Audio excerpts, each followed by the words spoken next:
Hello, everybody.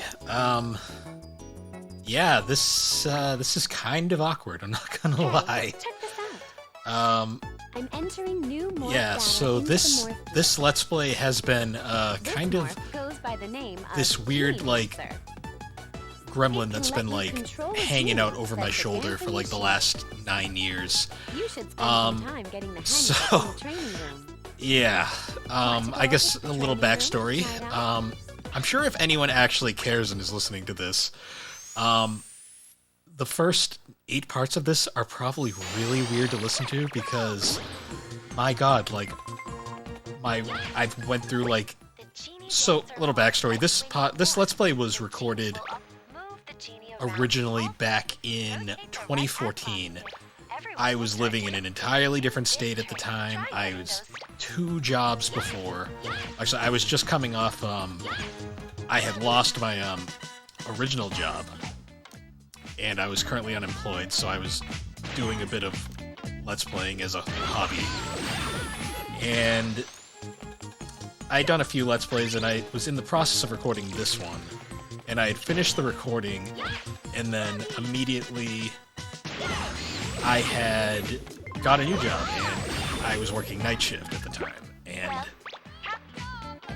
basically, working night shift is rough, and it was just really hard to keep up with everything that was going on at the time, and I kind of abandoned this Let's Play for a good while, so started recording it around... Yeah, I finished recording the actual gameplay in 2014, and then I recorded like 5 parts throughout 2015, and then it just kind of got shelved for a while. And I only uploaded the first 3 parts, and I kind of just let it go, and by the time 2016 hit, I was just kind of burned out with the internet as a whole, and I kind of just left the internet for a long time and decided to focus on my actual life and work and stuff. Come 2021, I had been somewhat of a... That is a scorpion. That is bizarre.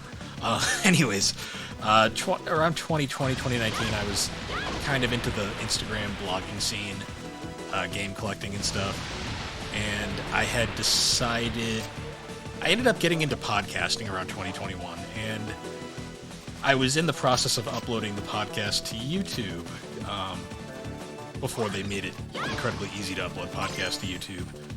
And during that period, I kind of saw this Let's Play sitting there, and I was like, I want to finish that. So I ended up recording, in 2021, I ended up recording about 3 more parts, I want to say, like, with a completely different mic and a completely different computer and setup. Which is why the audio in the first 5 parts is significantly worse than the audio in part 6, 7, and 8. And then I proceeded to... Because 2021 was coming right off of the pandemic, I ended up losing my second job I had, which I had been at for over 8 years. And I had to basically pick up my entire life and move to another state for work. And I could not feasibly manage a Let's Play. Especially for a Let's Play that I recorded almost a decade ago at this point.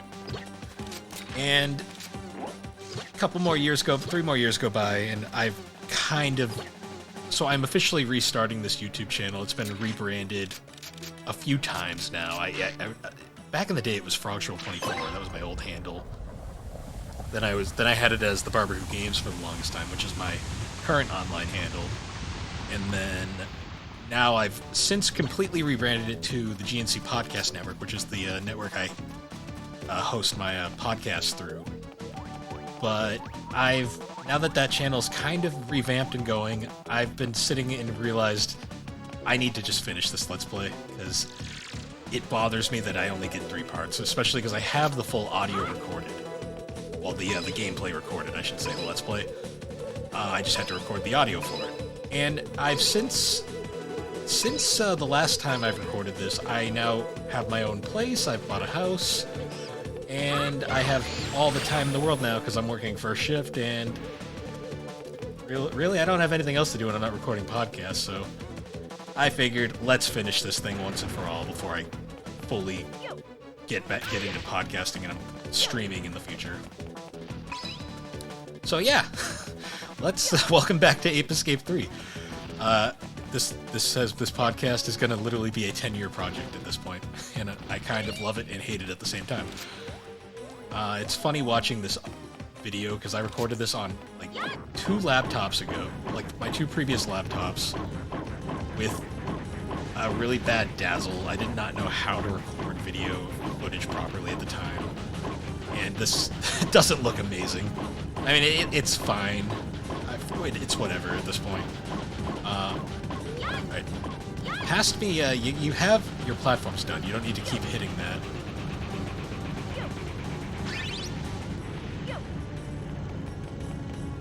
So Ape Escape 3 is a fun game. It's one of the best platformers, in my opinion, I've ever played. I love the whole concept of, like, it's kind of like a platformer that's it's like a collectathon, but the whole gimmick is you have to catch you have to catch your collectibles, and they run away from you. And it's really fun because it's one of those games that truly utilizes the Sony's DualShock controller. And it takes a little bit of time to kind of understand. Damn, I was struggling.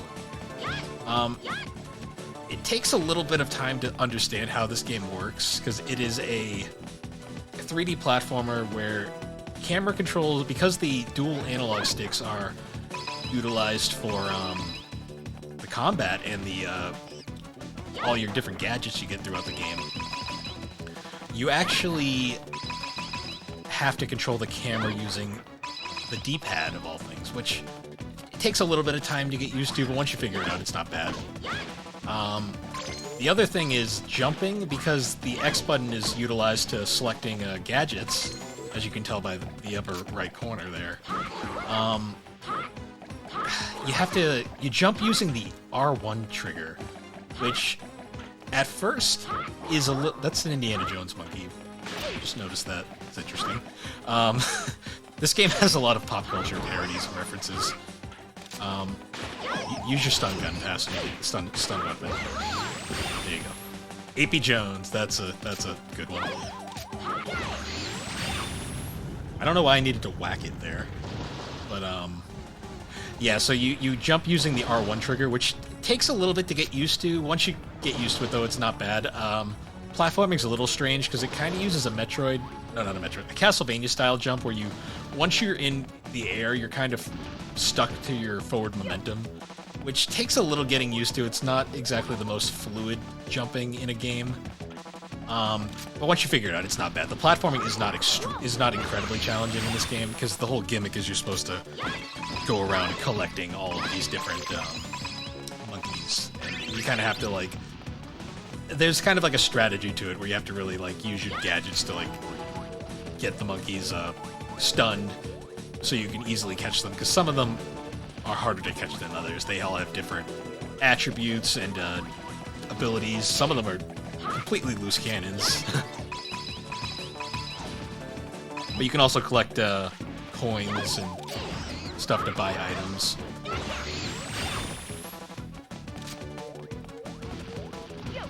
It's funny watching this because, like, I recorded this so long ago, like, I don't even remember what my strategy was half the time. It's been a long time since I've fully played through. I think this was actually the last time I fully played through Ape Escape 3, honestly. I pop it in every now and then, play a few levels. But, it's an interesting game in a lot of ways. Definitely my favorite of the full series. It's unfortunate because I don't think this series is ever coming back. I mean, Japan Studio is no longer a thing. At the time I started recording this, Japan Studio was still a fully going strong studio. Now it's a they've retired.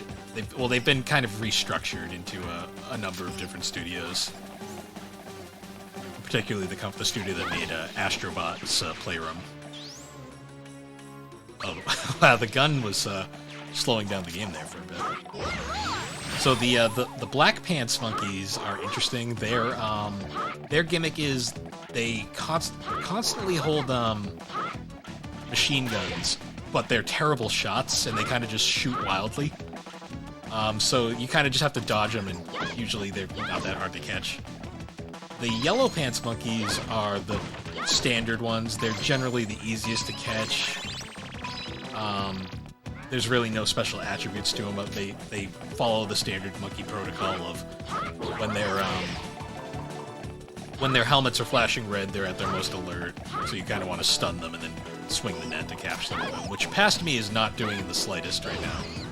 See, I should have got it there while he was down, but my playthrough for this was not great.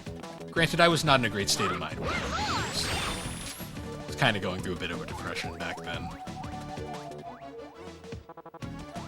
Now, Ape Escape 3, one of the big things I love about this game is the whole movie parodies, like, theme that it has going on.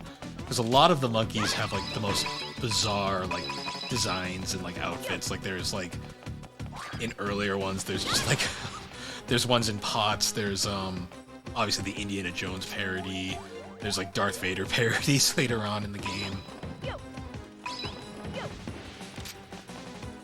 Thankfully you have a double jump, which makes this generally a lot easier to, makes the platforming not nearly as bad. Yeah, there's one in, like, a glass pot there. I think you can break the pot and catch him easier, because I believe it's just a...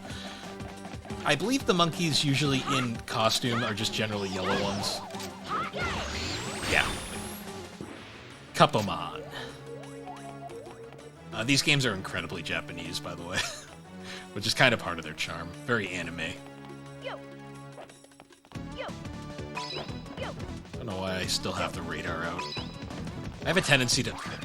Way to go, past me. I think my past me had a tendency during this playthrough to just have the radar out at all times to find the monkeys, even though it's really not that challenging.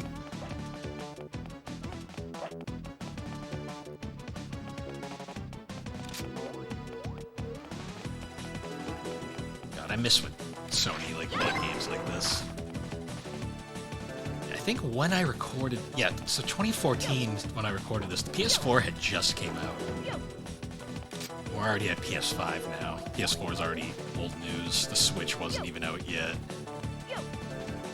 The Wii U was going strong still. Oh man, what a time. Ah, more platforming challenges. A hang glider section. Kind of. A hanging section thing.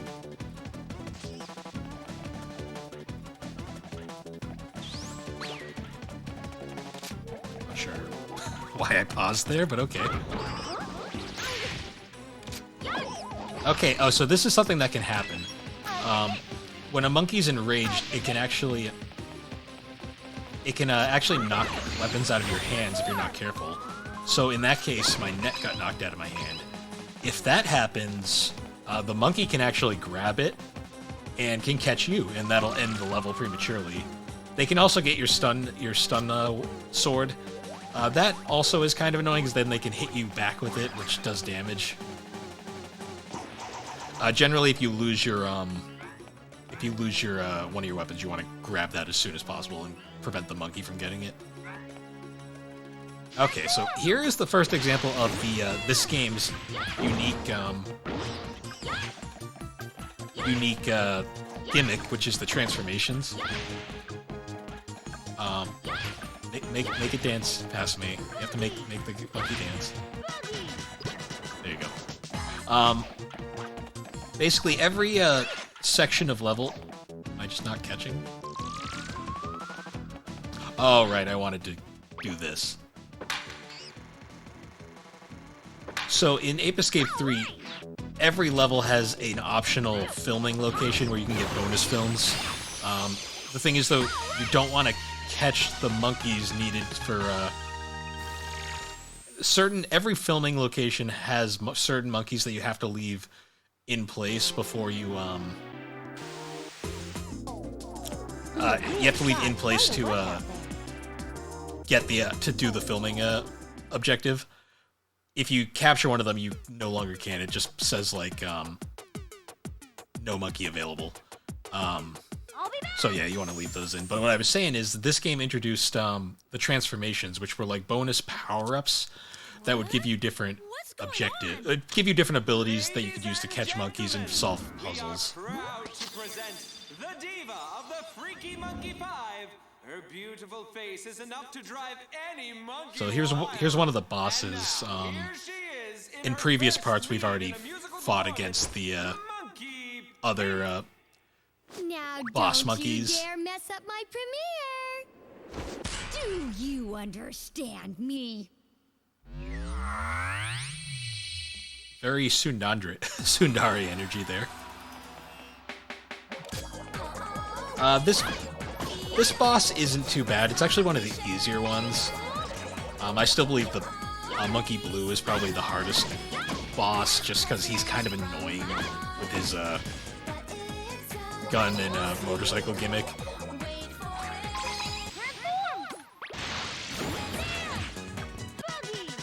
See, here you can mess up her performance by making all the enemies dance.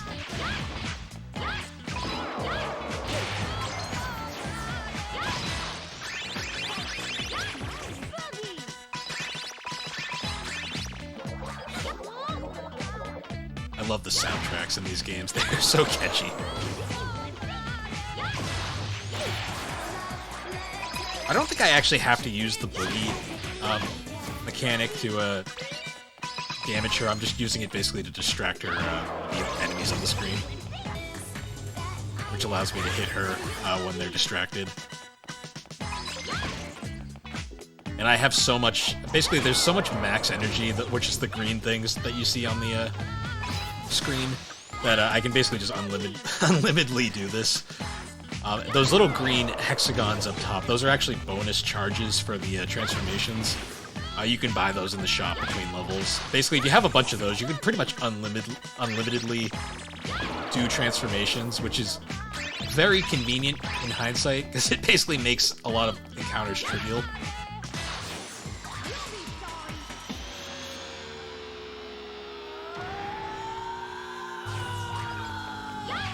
Now she's going full Sundari mode, which doesn't really change the fight much. Oh, come on. As you can see, I easily took her out. I'm getting tired here. Give up? Give up? No. I will never give up. Just let me capture you. I said never. I'm going off to train now. I'll come back for you. I'll come back stronger than ever. You Wow, the audio is fucked up my there. dreams of becoming a superstar. You'll pay for this. I swear you will. Hey, where'd she go? Kay, looks like that one got away. Well, I'm sure that But at won't least come into the play sector later. TV broadcast If took you've ever stock played in Ape this Escape area. 2, you'll So I notice guess that you've done well. this Come on, gimmick is Malcolm. very familiar to a certain Okay. boss that happens in the previous game that you try to catch and gets away. Yeah, she'll be back later. Like, we still have to capture her, so keep in mind.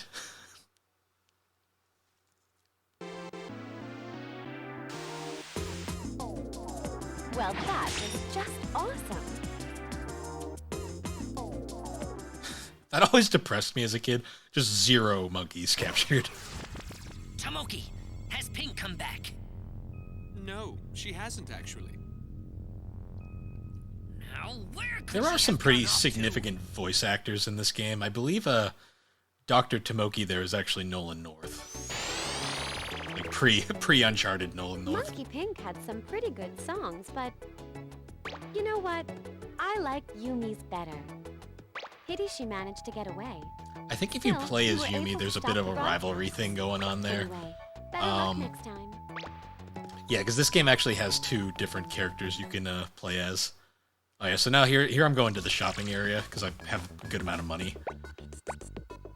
Let's see, what am I buying? Yeah, that's another morph stock, just another extra charge for the transformations. And then an extra life. Because the later levels can be kind of bullshit at times, so good to have more of those when necessary.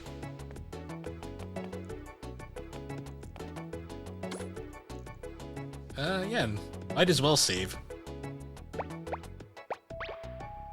You don't load. I've done that before. Oh wow, I'm using my old YouTube name there. That's fun.